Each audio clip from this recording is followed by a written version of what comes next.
হিন্দুদের সব থেকে বেশি ক্ষতি মোদি করেছে।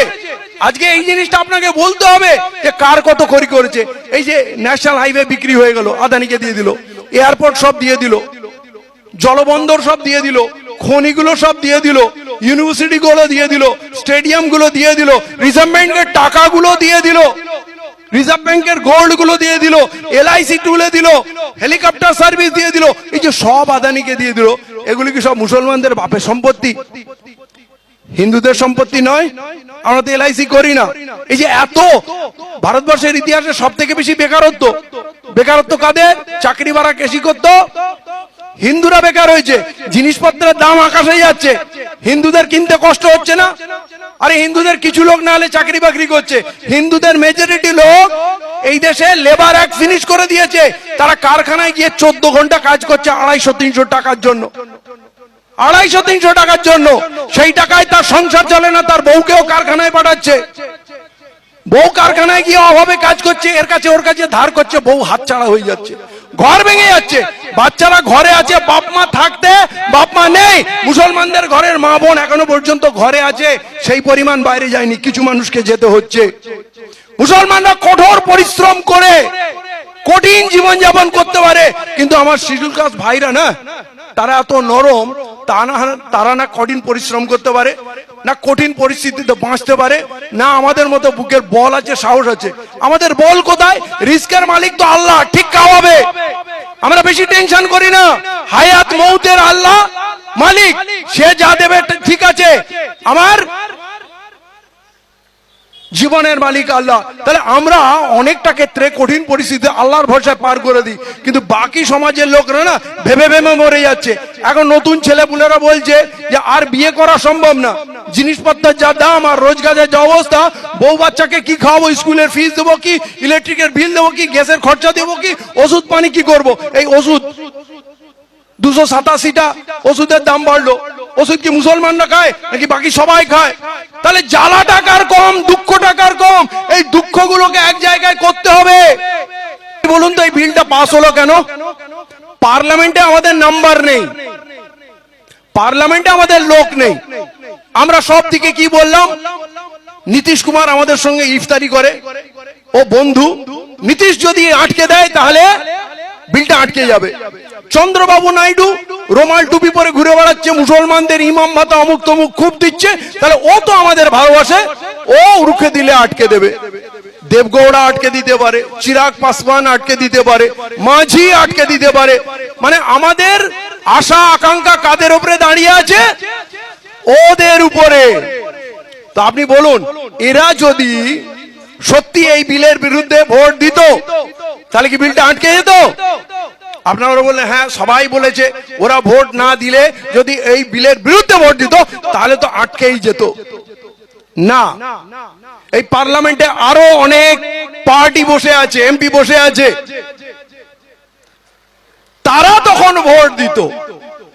ভোট দেয়নি আগে?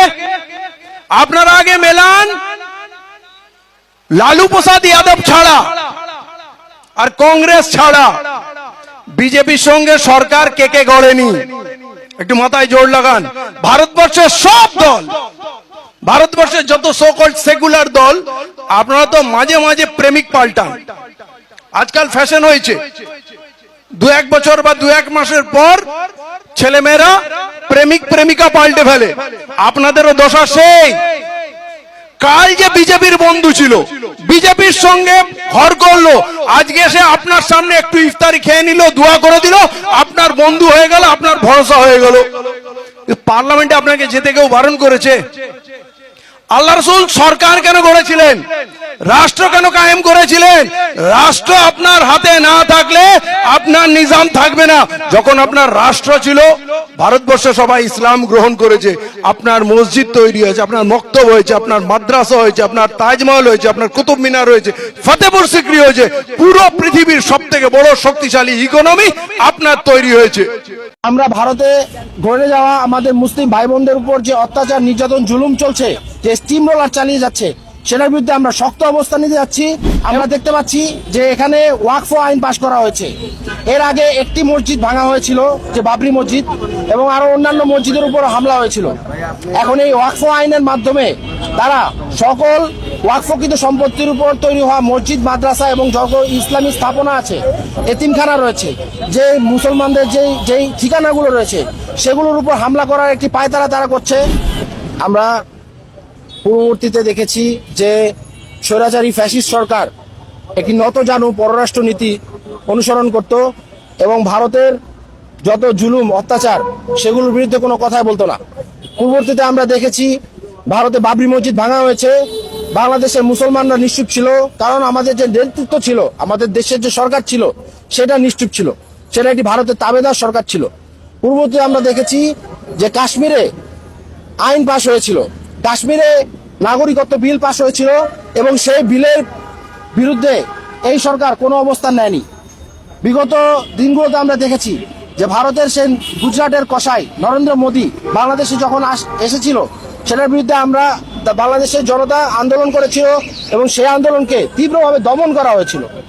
খুবই ন্যাক্কারজনকভাবে তারা আগে তাবেদারি করত সেই ভারতের যে কসাই হিন্দুত্ববাদী, যে সন্ত্রাসী যে সংগঠন বর্তমানে রাজনীতি পরিচালনা করছে, সেই বিজেপির দাবেদারি করত পূর্ববর্তী সরকার। কিন্তু বর্তমানে আমরা একটি স্বাধীন রাষ্ট্রে বসবাস করি, নতুন বাংলাদেশ পেয়েছি, এবং এই বাংলাদেশে আমরা ভারতে গড়ে যাওয়া আমাদের মুসলিম ভাই বোনদের উপর যে অত্যাচার, নির্যাতন, জুলুম চলছে, যে স্টিম রোলার চালিয়ে যাচ্ছে, সেটার বিরুদ্ধে আমরা শক্ত অবস্থান নিতে যাচ্ছি এবং প্রয়োজনে সেটার বিচার আমরা করব। আজকে আমরা দেখতে পাচ্ছি যে এখানে ওয়াকফ আইন পাশ করা হয়েছে। এর আগে একটি মসজিদ ভাঙা হয়েছিল, যে বাবরি মসজিদ, এবং আরো অন্যান্য মসজিদের উপর হামলা হয়েছিল। এখন এই ওয়াকফ আইনের মাধ্যমে তারা সকল ওয়াকফকৃত সম্পত্তির উপর তৈরি হওয়া মসজিদ, মাদ্রাসা এবং যত ইসলামী স্থাপনা আছে, এতিমখানা রয়েছে, যে মুসলমানদের যেই ঠিকানাগুলো রয়েছে, সেগুলোর উপর হামলা করার একটি পায়তারা তারা করছে এবং খুব শক্তভাবে তারা মুসলমানদের উপর হামলে পড়েছে। আজকে আমরা ফিলিস্তিনের নির্যাতিত নিপীড়িত মুসলমানদের পক্ষে দাঁড়াচ্ছি, কিন্তু আমাদের ঘরের দুই পাশে যে ভারতের যে মুসলমান, যে পৃথিবীর দ্বিতীয় সর্ববৃহৎ মুসলিম জনসংখ্যার একটি দেশ, সেই দেশে মুসলমানদের উপর হওয়া অত্যাচারের প্রতিবাদ জানানোর দায়িত্ব প্রথম দায়িত্ব পড়ে আমাদের বাঙালি মুসলমানদের উপর। সেই দায়িত্ব থেকে আজকে আমরা এখানে দাঁড়িয়েছি, কোনো সংগঠনের ব্যানারে নয়, সাধারণ ছাত্র জনতার ব্যানারে আমরা এখানে এই ভারতের যেই ওয়াকফ আইন হয়েছে, সেই ওয়াকফ আইনের বিরুদ্ধে আমরা প্রতিবাদ জানিয়ে এবং পররাষ্ট্র মন্ত্রণালয়কে একটি বিবৃতি জানিয়ে এবং সতর্কতামূলক এবং তাদেরকে সতর্ক করে, ভারতকে সতর্ক করে যে এই রকম মুসলিম বিদ্বেষী আইন যেন ভারত না করে, এবং ভারতে যে মুসলিম সংখ্যালঘুদের উপর যে হামলা হচ্ছে, সে হামলার বিরুদ্ধে শক্ত অবস্থান নিয়ে পররাষ্ট্র মন্ত্রণালয়ের উপর আমরা চাপ দিতে এখানে আজকে এসে দাঁড়িয়েছি। এবং আজকে আমরা এটুকুই করতে পারি, যেহেতু রাষ্ট্রীয়ভাবে আমরা তাদের বিচার করার মতো ক্ষমতা রাখি না, কিন্তু সেই বিচার করার দাবি আমরা এখানে জানাচ্ছি এবং আমরা জাতীয়ভাবে জানাচ্ছি এবং আন্তর্জাতিকভাবে আমরা এই দাবি